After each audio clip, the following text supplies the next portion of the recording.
Kag sa numero 1 sa mga balita sa Negros subong adlaw.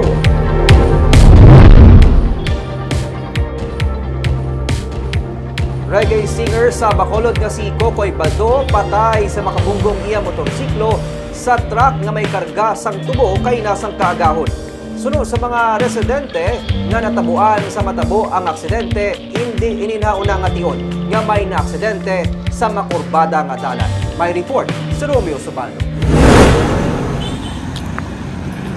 Ano na tiyay? Ha? Ano na? Dugo. Ha? Dugo. Dugo sang? Tawo.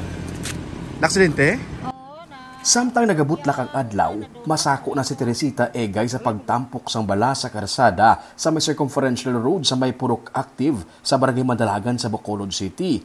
Hindi siya kaagwanta nga may mga dugo sa gwa sang ilang nga balay. Diri nga parte sang highway, nabungguan kag nalapakan sang truck ang reggae singer na si Juan Manuel Ubaldo o kung mas kilala nga si Kokoy Baldo. Saksi siya kung paano nagluluhod kag naghilibion ang pamilya sang singer sang maabta ng iya nga bangkay. Lumpat-lumpat ning uto diya gina nga laki sang bayi. Ang sawaya. Luhod ang sawaya daw. Sunod kay Police Staff Sergeant Richard De Maala, ang traffic investigator sa Police Station 3. Sa kahimtangan sa biktima, nadugayan pa sila sa pagkilala sa iya nga bangkay. Pinaagi sa mga tatu kag tuhog sa dalunggan, nakilala si Kokoy. Nagagwa sa investigasyon sang pulis nga nagasundanay ang truck nga may karga nga tubo, isa ka pick-up kag ang motor ni Kokoy. Gikan sila sa area sang home site kag padulong sa Barangay Bata. Sang pagsampot sa kurbada antes ang taytay, nag-overtake sa right side sang truck si Kokoy. Ang truck, gadlagan. Pick up yan isang witness. Taga sundanay sila nga duwa. Okay. Samtang padulong sila nga pa-carb, gulpian sila lusot di sa tuo. Right side. Right side. Sa kurbada? Oo. Kag nagbunggo di sa guma. Kung sang... Sa guma ka truck?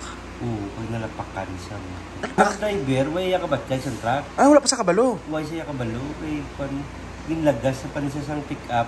Noong pundo kami nalapakan ka.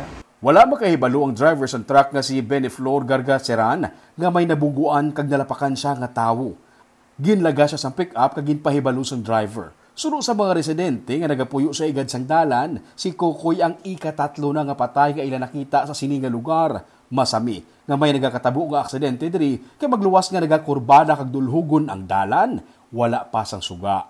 Hindi kong gabi na? Dulom-dulom na di. Among kanin ang nga kinubot kami di nga ada kami di star kaya yung sugaway gina pasikan nila. Ah, pero may may aksidente? Pero may na di aksidente. Among ika-3 na di nga tao na ano na aksidente. Nga nakita mo? Nga nakita.